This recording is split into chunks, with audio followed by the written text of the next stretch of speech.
Hello, my name is Marina Crane, and it's August 15th.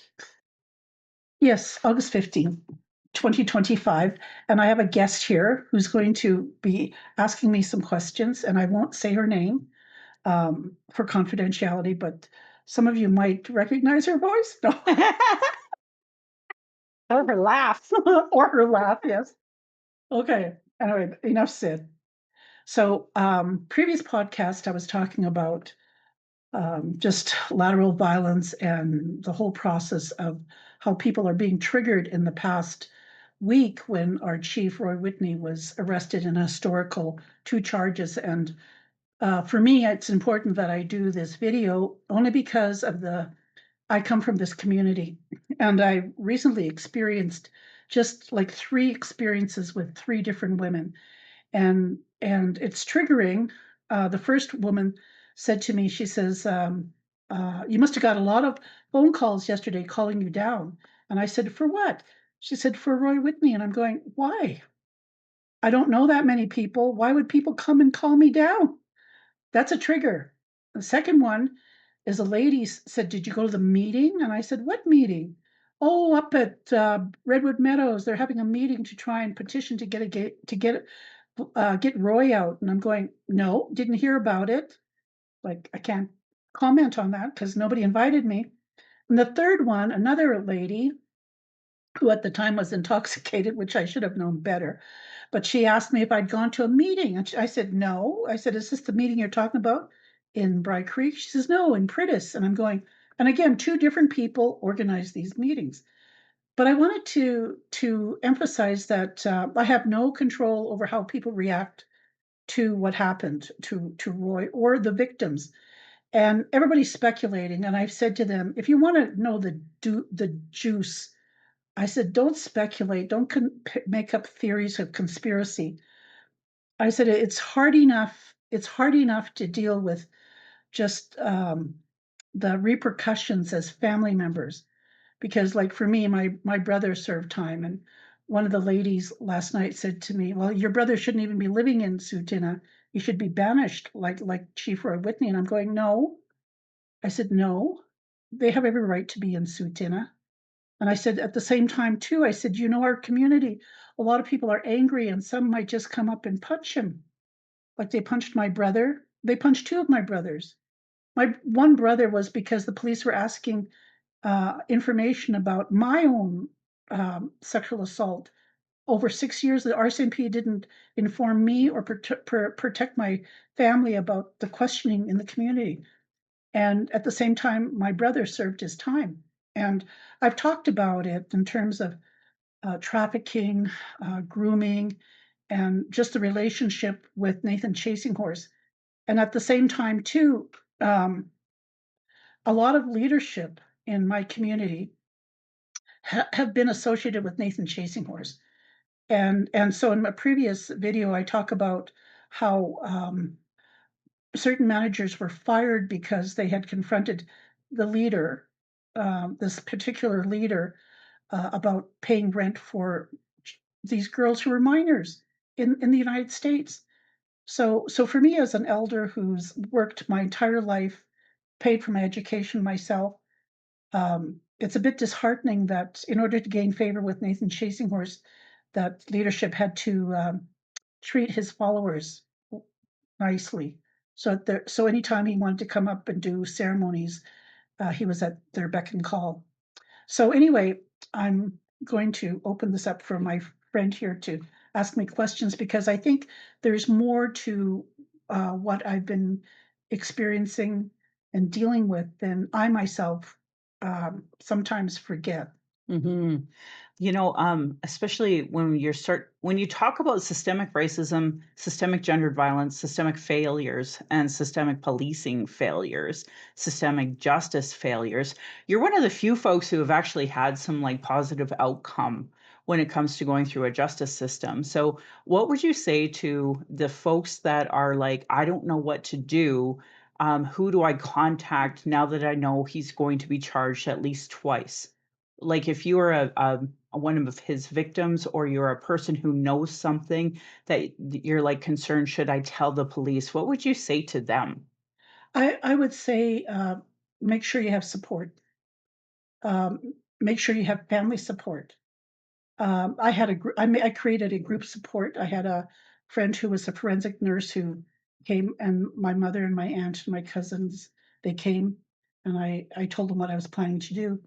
I think too, also seeking out an indigenous therapist, seeking out indigenous people who've, like myself, have gone through this Yes. because we're indigenous and how society treats us.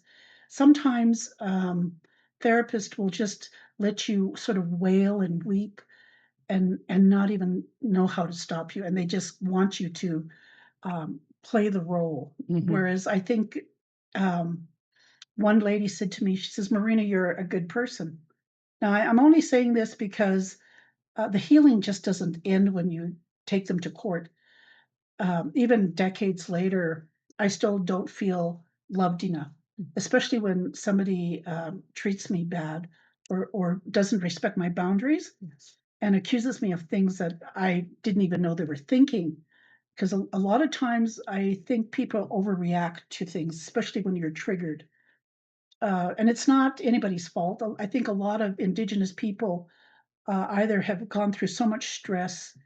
There might be a lot of problems within the home, taking care of your children and your grandchildren and being the only provider, as well as your own history of alcohol or drug abuse, the mental health and the ability to even look after yourself or love yourself.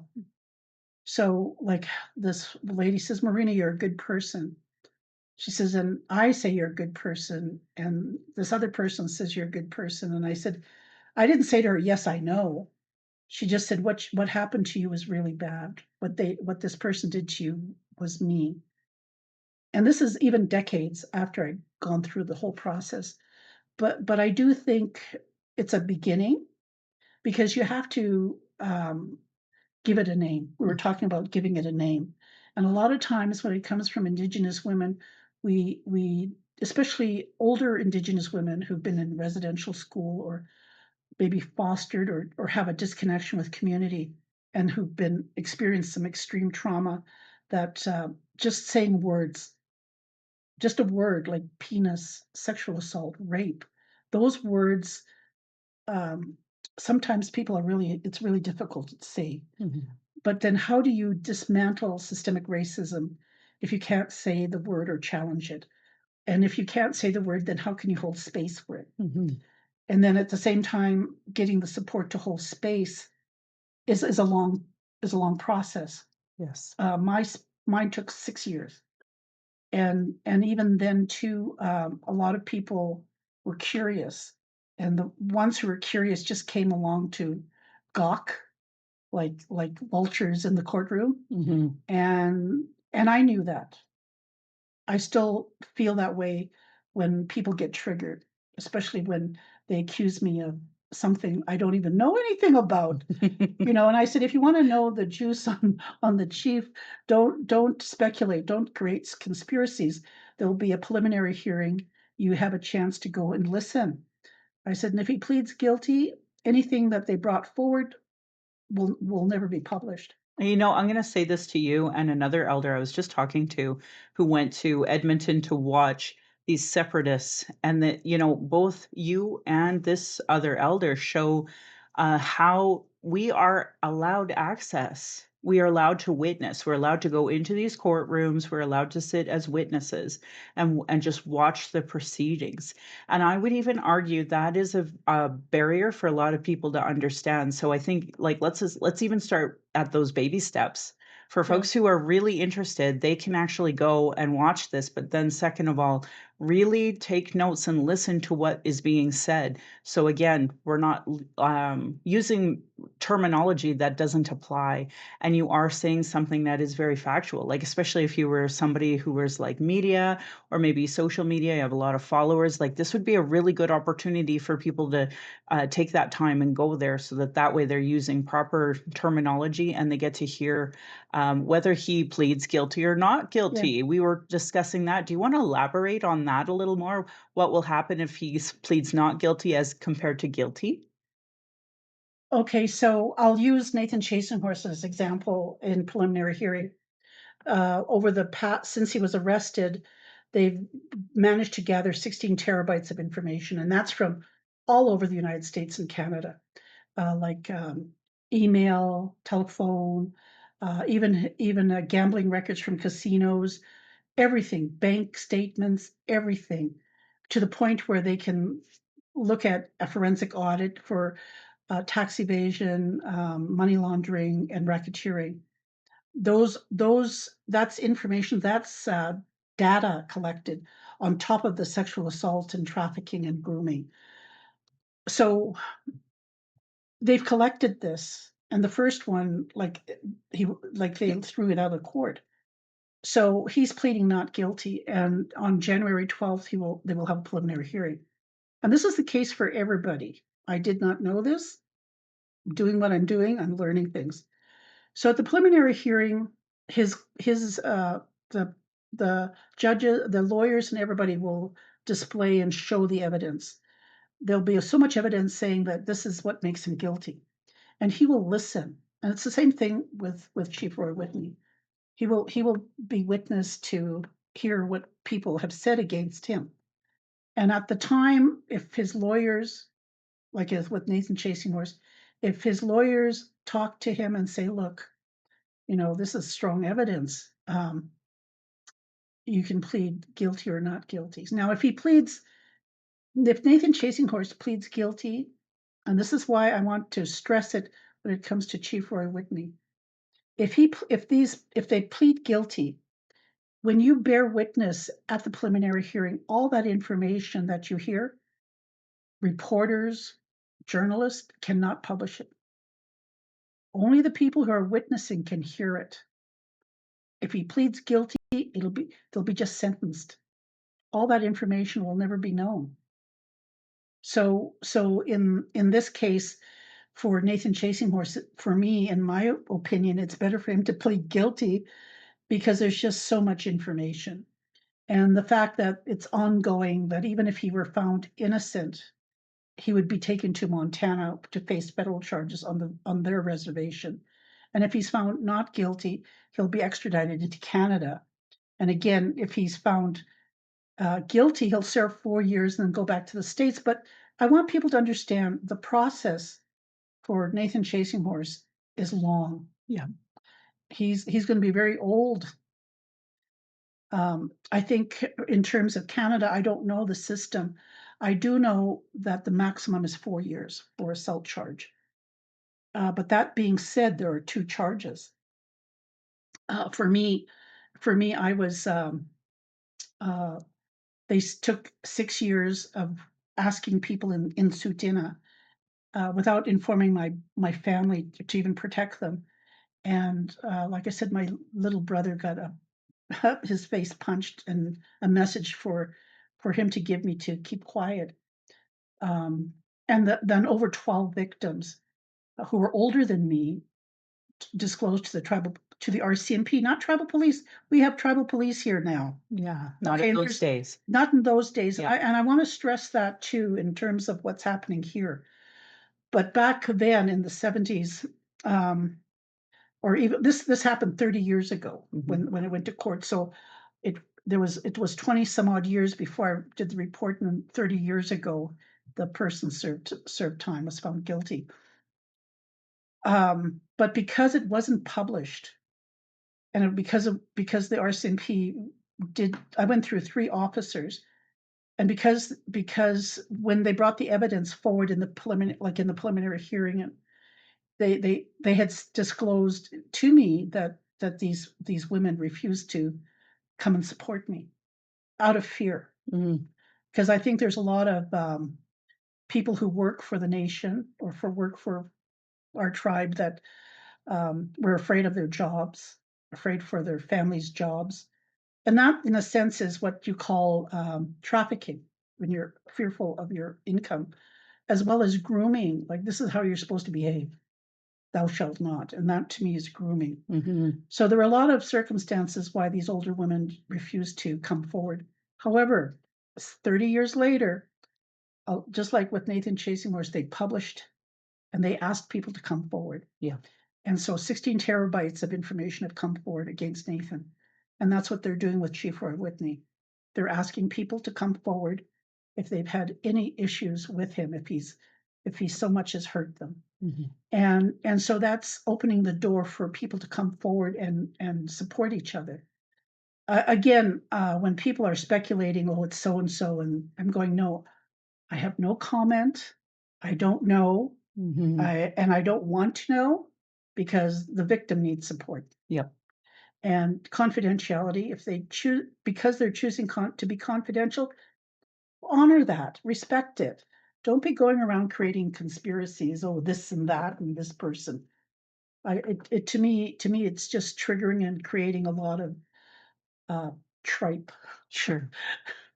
Sure, unnecessary. Um, so what would you say to folks? You were talking about how to be surrounded by community, be surrounded by people who you can trust. We talked a little bit about an indigenous counselor, indigenous person to reach out to as well. These were things that we should set up in advance before we should just have this anyway as we work through our healing journey. Like we said, it's not a, tomorrow we're going to be healed. This is a long, long journey. And even decades later, you can be very triggered by all of this. Do you even have ideas to help people who need to learn how to self regulate, whether we're talking about this issue in general or something bigger? Because I do find we were talking a little bit about substance use. Self regulation isn't something is taught, it is something we have to learn through our healing journey. So, what are some pieces of advice you would give to people about that too? Well, um, again, I'm going to use these big words: restorative justice and transformative justice. Yeah. Because I think it's a process. I think restorative justice and transformative justice has a lot to do with self-regulation and how you as the victim and how your family being in this whole umbrella of being the victim too, even though you had nothing to do with it. I had nothing to do with what my brother did, but there I was being victimized. You allowed this to happen, Marina, without my even for them not even to ask me. Sure. And I'm pretty sure that's happening. That in terms of restorative justice, like how do we help? How did people come to help me? Hmm. And at the same time, were they able to get? Do they have the capacity? See, and I think that's the whole thing about it is to know the capacity that what you're sharing is with someone that you trust, someone that you feel safe with, someone that you know isn't going to be making conspiracies or assumptions about what you're saying Hmm. that are not true. Yeah. I think having that trust, realizing that the person that you're talking to believes you, Hmm. and it's restoring your sense of self. I think a lot of times when you feel like you just don't want to live in this world anymore. Mm. Like, why is the same thing happening to me over and over again Mhm. without even knowing that it's a thought? Mhm. You put yourself in an unsafe place. Mm. So it's restoring that self. And I've mentioned this to a young, uh, two young people. I said, it's realizing that we're all born holy and that restorative part is to revisit that holy child that you were at the Own it. beginning. Yep. Because I think a lot of people in the journey of being indigenous have lost their way. They go Mm. missing. And I said with my niece Roberta and so many other children too, they were holy. Mm. And even though she always wanted attention, um, just like kids. But then all of a sudden she went missing spiritually and psychologically. She was there physically, Mm. but she wasn't there as that holy child. So restoring that in the healing process is part of that mental health, getting adults to help children. and it's harder, I think, the older you get, and the older you get, and how you see the transformation of justice. Like I said, from 30 years ago, even in the 70s, when a woman who would be sexually assaulted couldn't press charges unless she had disclosed to family or somebody who had the courage to step with you in the courtroom as a woman. Mm. You had to have somebody holding your hand to do it Mhm. in the 70s. Mhm. But and 30 years ago, it was, you had to be quieted. They wouldn't publish anything. Yeah. But now, 2024, 2025, it's published. Yeah. And so there's a transformation of justice and what it means. And I think too, the notion that that person over there committed a crime, and how dare they live in my neighborhood. Yeah. See, in our communities, people say, well, how can you forgive? It's not a question of forgiving. I think some things are unforgivable. Mhm. It's a question, like, even when I talk to other people whose family members have done unforgivable things, that they're still our family. Mhm. So that transformative justice, and how we hold space for the perpetrator when they serve their time. Mhm. How do we transform that into a healing journey for the entire community? Mm. See, and I don't think a lot of people who've been triggered by the arrest of Roy Whitney are there. Oh, agreed. Agreed. I don't think we've had enough spiritual and cultural help at moving forward. And then adding to the point that, we talked about residential schools slightly as well as the foster care system slightly. If those are the learned behaviors coming from that place, I think that since we've been willing to talk about Indian residential schools and the foster care system being a source of that trauma, which is learned trauma, which is what we end up perpetuating on our own. Like that cycle of abuse continues until you stop it. I think that we're talking about a lot of things we never talked about, and especially during your time 30 years ago. Like these were not even things we would talk about, let alone be able to get a conviction for. I think it's incredibly brave of you to not only have done that, but now today trying to help other people go through this process, even though, in my opinion, it's come a long ways in 30 years. Like we're having totally different conversations about what the source of these issues are. And then when it comes to our men especially, you use the term perpetrator, that concept that they can be brought back into community and healed, and healing maybe is a better word. Yes, Healing, yes. working on healing, working on justice and in general.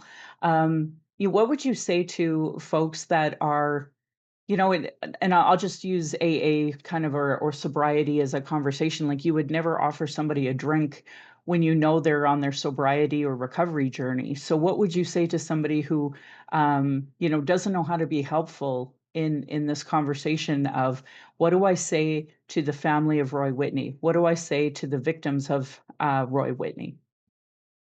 Well, I think it depends on the space you're in. Sure.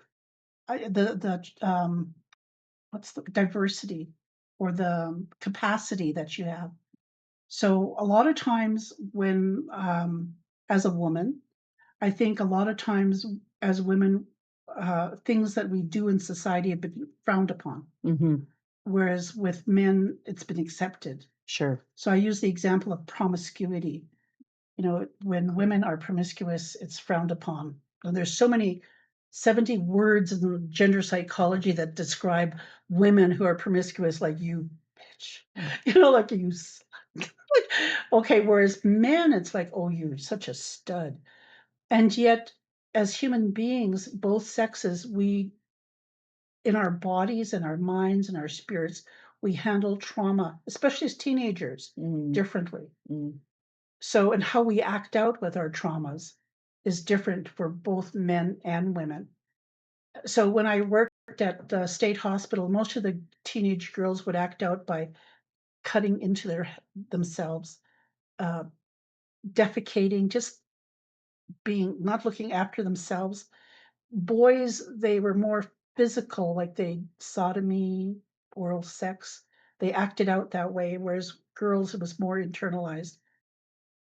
Yet, at the same time, this was a very critical part in child development, whereas there when you're looking at a child, you're either helping them, again, heal, like, again, have words, guiding them, supporting them, or if in the case they had to be locked up for their own good because they had tried so many times to kill themselves. The purpose for that was so that they would stop that predatory behavior. There was already a 17-year-old who was already a predator, female. So at that time, there's a reason why some things happen to children, and we just, as parents, don't have the capacity to see that something's the matter with them. So, because again, if it's a boy, it's acceptable. Oh, you're just going through manhood, whereas a girl, no, you shouldn't do that. But at the same time, too, I think both sexes go through limerence. That trauma bonding and idolization, suicide idolization over something that's unobtainable. This is what love is. This is what I want, because it has to do with control and addiction. You get away with manipulating. You get away with trafficking because you have some power over somebody, and at the same time, you what's the word, groom. Oh, like you're a nice child, you're a nice girl, you're a nice boy. There's grooming involved, even though as parents and as caregivers and even educators, it's our responsibility as adults to have that dialogue with children at an appropriate age. Mm. So it doesn't it doesn't really hold that much justice in the sense that as Indigenous people, even though we may be 40 years old, we could still have the mindset of an 18-year-old Mm. because I see whatever. that a lot in sobriety and recovery. Yes, People who started their addiction at 14 and never seem to grow out of 14 even if they're 50. then that's part of the limerence, Mhm. that inability to um, love somebody and know what love is. Mm. I think sometimes we become depressed because we say this is what I expect, and that's not what love is all about. I think too it's a large part to do with forgiveness of the self for not wanting to be loved. Mm. Because why would somebody want to hurt me like that? Mm. I must not be a good person. Mm.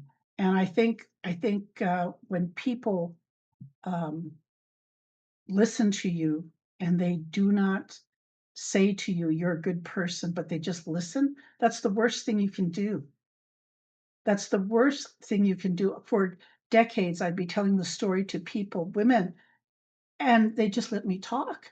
Sure. They would not validate that I was a good person. Oh. And I think when it comes to families, um, the both victim and perpetrator families, I think the whole point is to make each other feel like you're loved. Right. This what happened happens all over the world. Yeah. Has happened from the beginning of time, and it'll happen when we're 6 feet underground. The whole process is this what makes us human. And if we do not have the capacity to um, work through it or understand it and what part we played in it, then are we being better human beings for it? Mm. Does that somehow answer your question? I'm not too sure. But I hope it does. I hope it helps other people kind of guide themselves that, like, we have to be coming from a good place, whether we're engaging with victims or whether we're engaging with the perpetrator.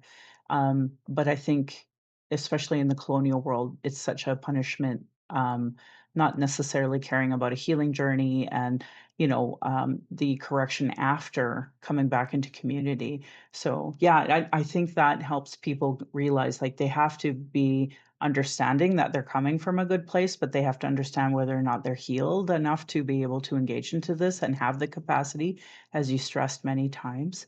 And I'm just going to emphasize this again. I think you are doing a public service by trying to help give voice to how to navigate these waters as we go through this, because there isn't a lot of non-Indigenous who can talk about this, and there's not outside nation members that can talk about this. It has to come within the nation, and it has to be coming from a place of empowerment and strength and experience. And then I think you bring all of those things, and I think that's the importance of this podcast right now, talking about this.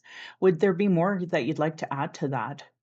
Well, I think in the sense that patience, I like in the restorative and transformative process, you have to be patient with yourself and with the people who are trying to help, as well as to understand that the perpetrator needs to be held accountable. And how does that look? Mhm. Because in helping them be introduced back into the community, how do they see themselves as being accountable? That they're never going to reoffend. Whereas I think in the colonial mindset, like yesterday, this one lady said, "Well, I live in a really safe community." And I kind of chuckled and I thought, under your definition of what is safe, Yeah. if I go into that community, you would think that I'm not a good person just because of I wear my skin. Yeah.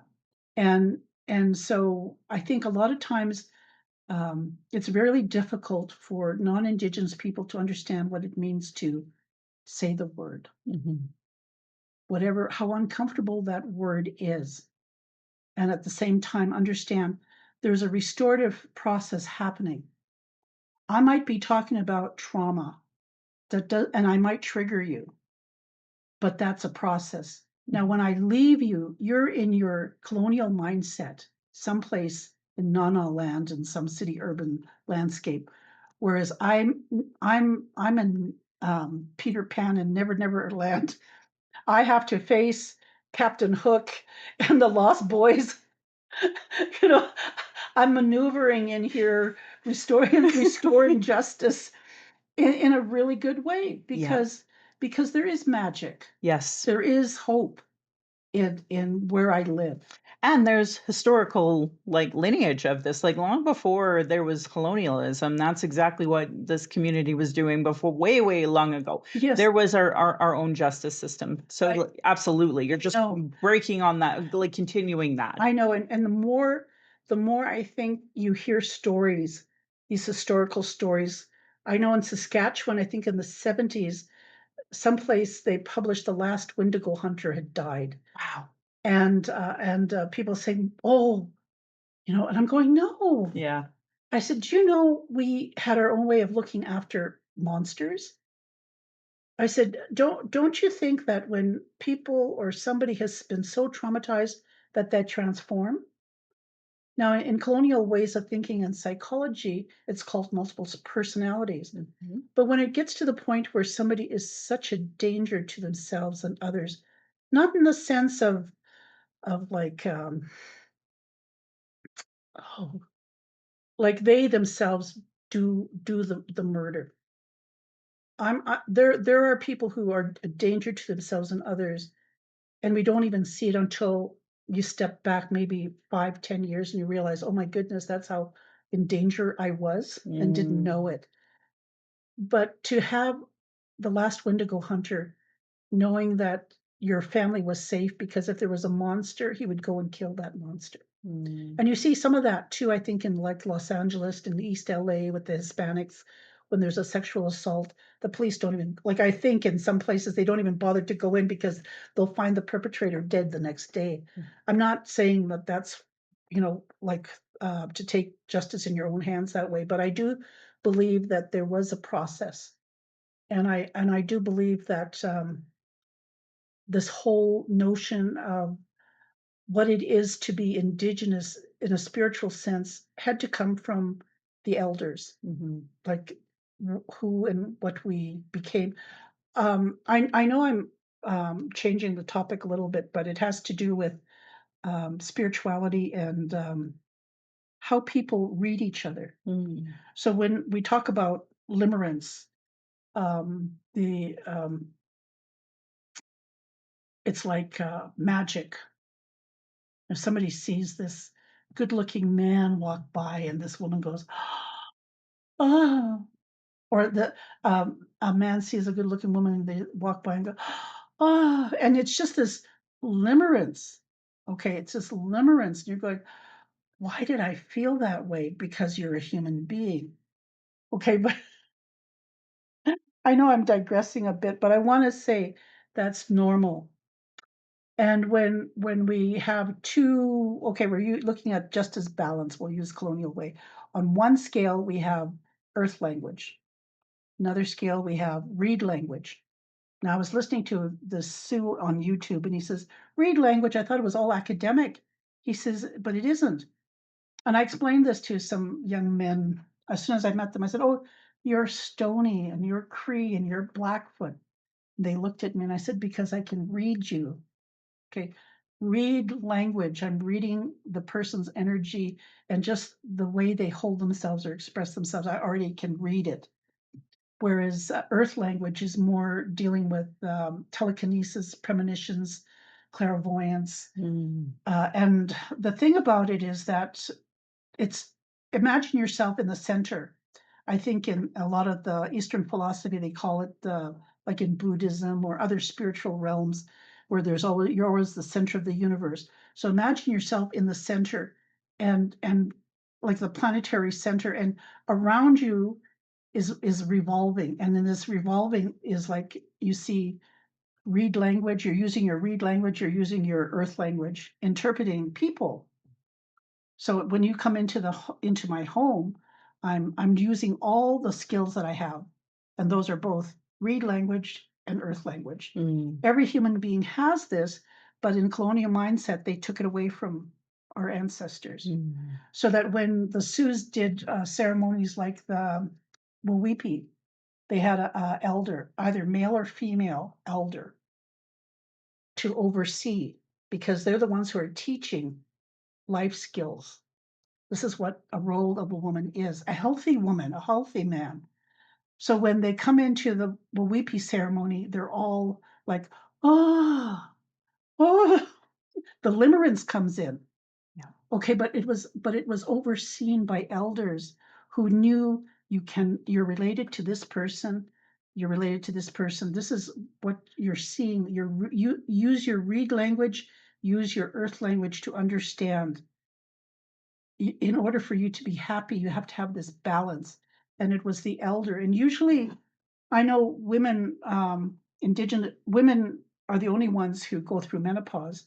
And it's because of that 25 years of just Mm. teaching younger people, like this is what life is all about.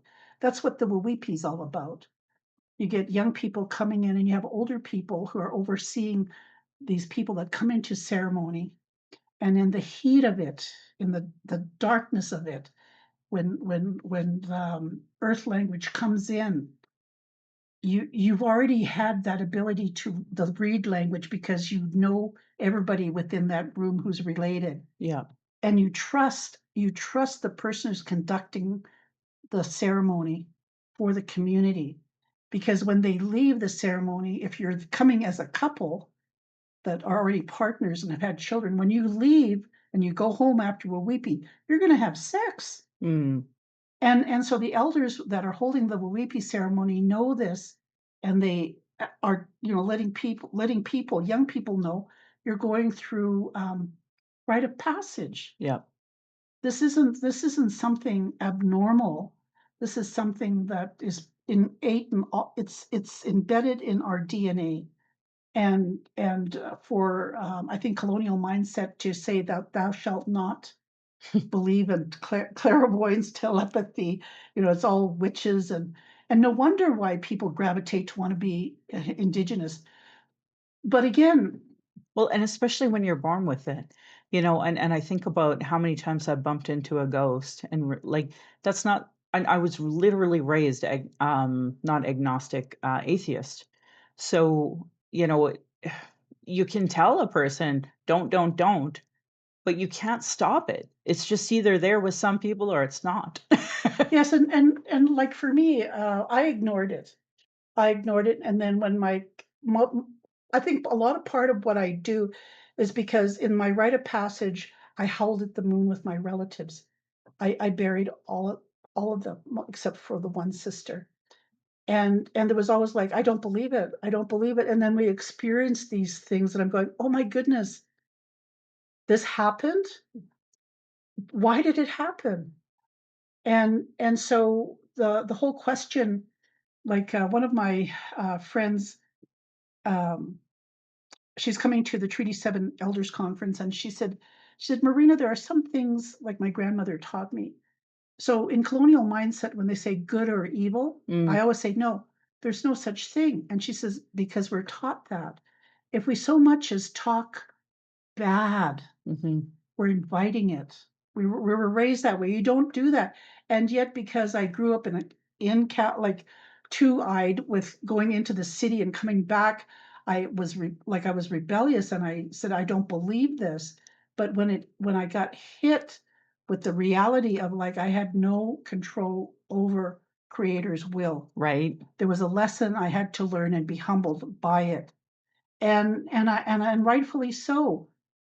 I do think though that you will always have people who have been radicalized to think a certain way, and that was the danger I think with Nathan Chasing Horse, was he radicalized a lot of our youth who are in their 30s now to believe a certain way, and if it helps them in the sense of the earth language, but because they're more radicalized to the earth language, they have forgotten the reed language. Mm, One thing that I noticed about Nathan Chasing Horse was he did not like animals. really? No, he puppies, no. And yet reed language means the animals, they're like my puppies, or like even when I talk to them, like they like, reed language. Everybody has energy, including like the trees, and that's reed language. The energy that's, like I said, to find the center. So, and it's really difficult, especially like with non-Indigenous people who live in a concrete structure, and it's just all like I've got to get educated, I've got to do this, and like, and they get trafficked into and groomed into this position, Mhm. and I really think like the tension that they have, Mm, it's they carry it in their bodies. mm, I'm not saying I'm perfect. I just think that um, looking looking through indigenous perspective and understanding that a lot of us elders, especially elders who've had children, and I say to people, I've never been married, I've never had children. I think I took care of my late mother and my niece, um, but it's the reality of talking to older women and just their life experience that I can't relate to. mm, And that's in itself unique because I had one of uh, my childhood friends say, "I know why you didn't want to get married. Life's very violent." mm, And when men are violent and it's acceptable, right. just like promiscuity is acceptable, whereas women shouldn't be violent, shouldn't be promiscuous. And yet, as a woman looking after teenage girls in Utah, um, I tell people don't trust nobody because some women should not be mothers. Mhm. Some women are bad Mm, because I know what happened to my brothers when they were children, sure. and I think that's why I have empathy for these men who reported being victimized. Oh, yeah. It's harder. Yeah. It's much harder. And then um, when I when you talk about the TRC and um, all these actions that should be happening, I always think about my parents And throughout my life, when I've had people try and control me or judge me, I'm going, you're just very fortunate that you're looking at a very mild mannered indigenous woman. I said, because if you had seen me when I was 15 to 25, and if you said this to me, Yeah. you would not be standing. You'd have a whooping. Yes. Yeah. Yeah. And then my sister said to me, "Oh, you're all talk." And I said, "No." I said, "When you're fighting for your life, Yeah. that first punch, you know you're going to get knocked out, Yeah. so you better make it good." I love it. I Yeah. love it. So, I don't know if you want. We've got about 10 more minutes or 5 more minutes. Oh, did you want? I wanted to talk about um, just the reality of people who come into community and feel like they're helping and they're really not. Oh, goodness. Let's have that conversation. Holy. I unfortunately always come from this lens of a non-indigenous person coming in too.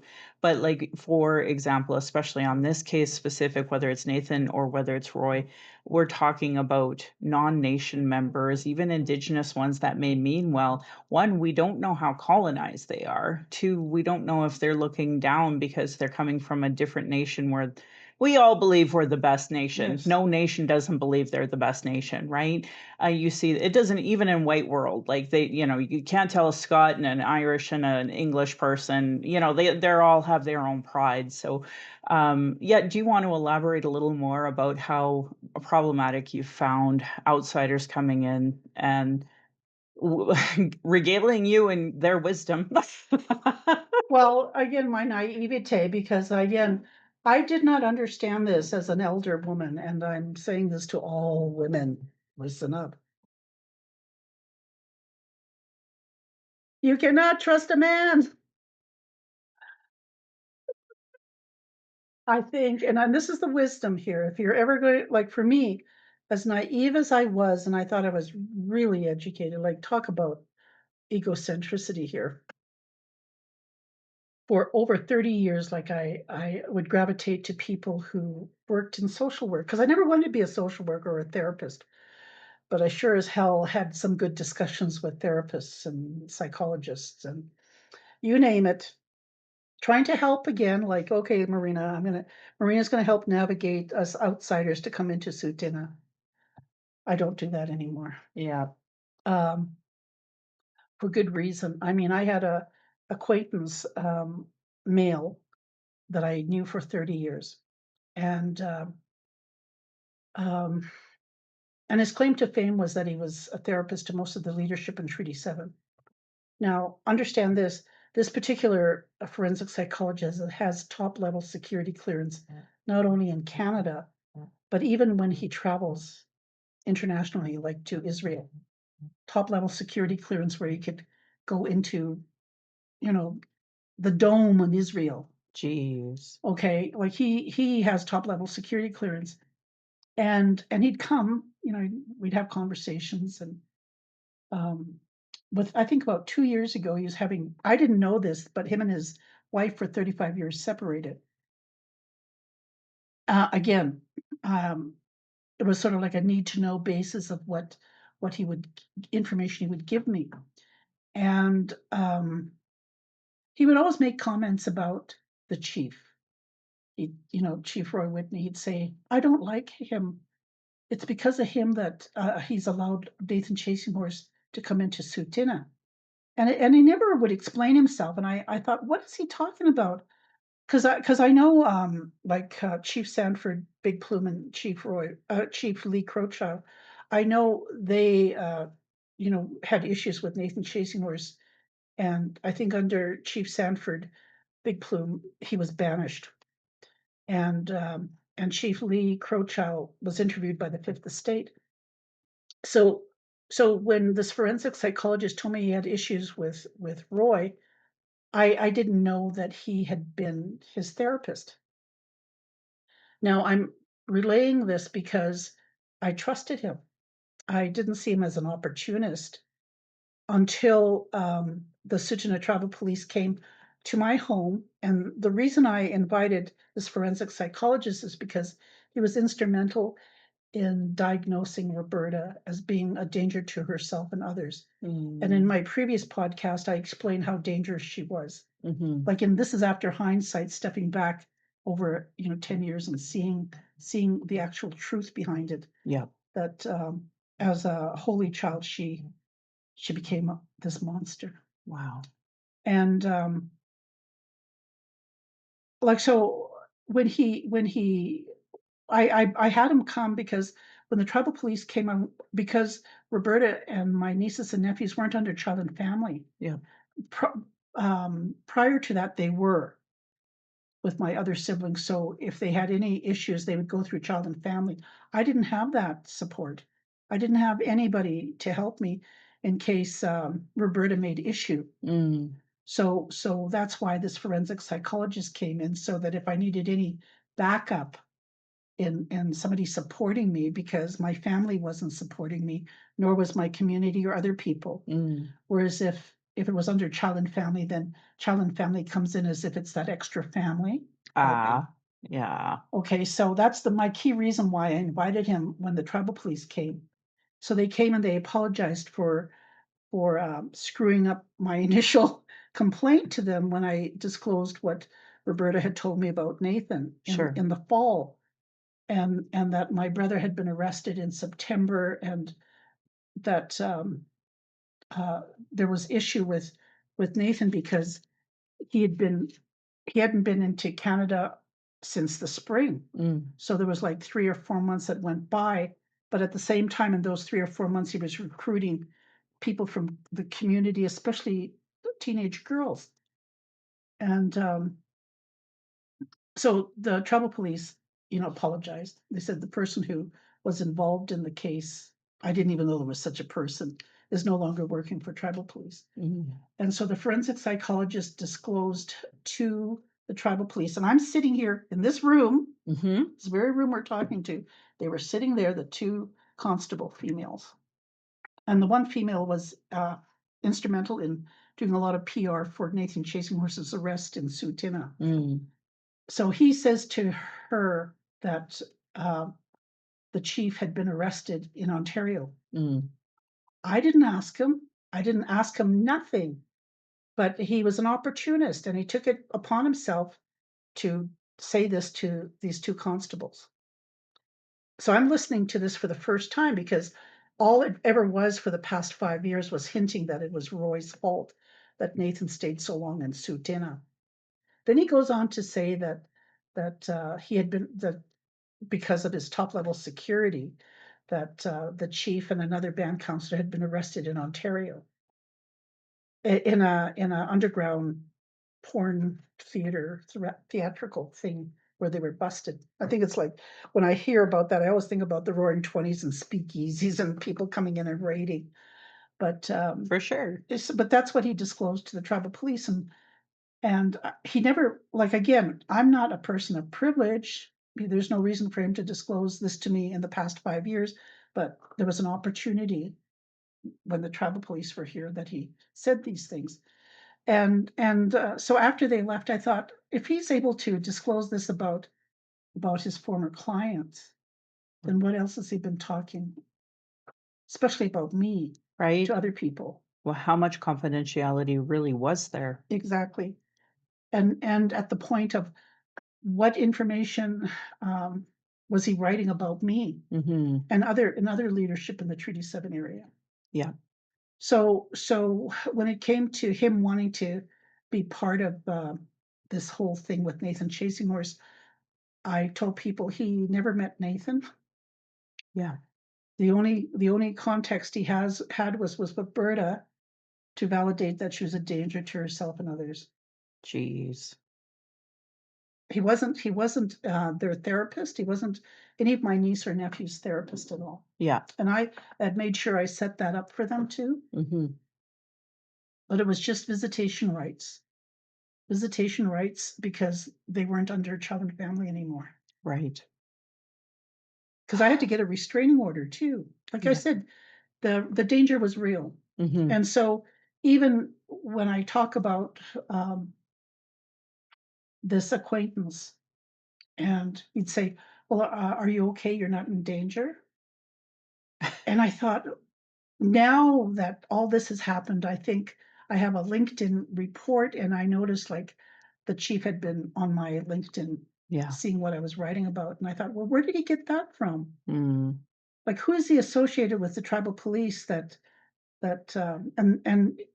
was it these 2 constables that disclosed it to him, or was it their supervisor?" Like, somebody had to have said something for him to suspect that I was talking about him.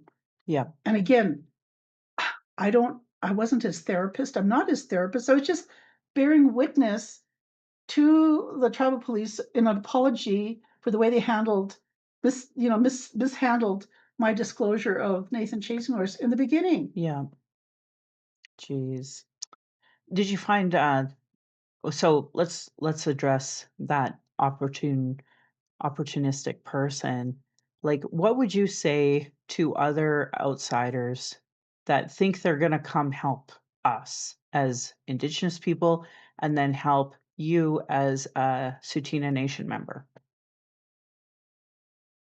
Well, I can only talk from my own experience of when I did go to court and I faced my perpetrator. I He was under like he was under guard, and I was felt safe, and I could say to him, "You hurt me. Yeah. What you did to me when I was 19 years old is you hurt me." It was safe and I was secure, and I could let him know that he hurt me.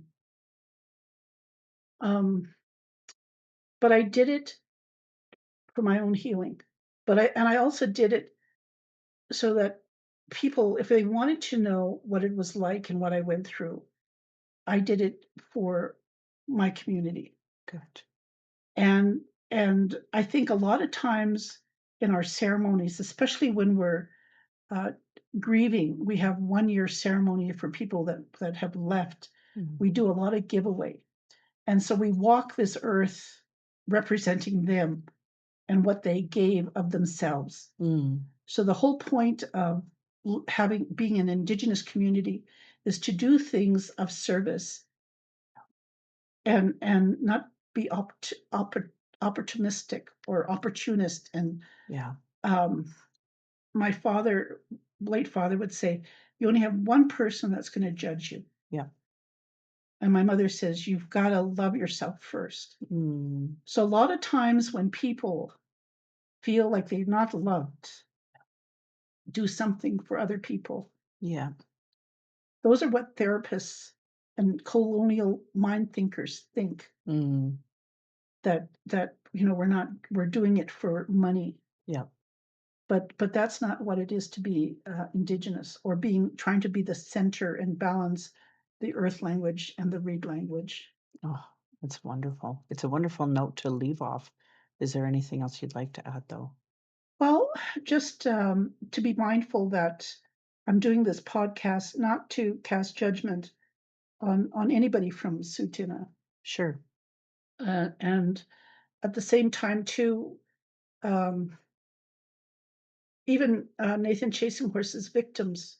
Mm. I wrote my blog knowing my own experience, that it took decades for me to have courage to disclose. Mhm. And even after I disclosed, even having the courage to get support, and even having the support and going through the justice system, Yeah. all the decades later, still having to face the families of the perpetrator. Sure. This is why transformative justice is so important. Yeah. And that even though we may look at people, we have to look at it holistically. They come from a family. Yeah. And I want people to understand that Yeah. we have to pull together as a community and try to help each other heal, Yeah. because it's not our fault Yeah. that the that we went through all this. Our ancestors went through all this for the past 500 years. Yeah. It's not our fault. That's what No. I'd like to say. Oh, what a beautiful way to end it. And again, I have so much respect for you helping your community through this podcast. Thank you for letting me be here and talk to you about it. Well, just thank you for everything. Like, I I always say there people have told me they're invisible helping hands. So Yes. if that even helps people out there, there are invisible helping hands out there for you. Thank Yes. you.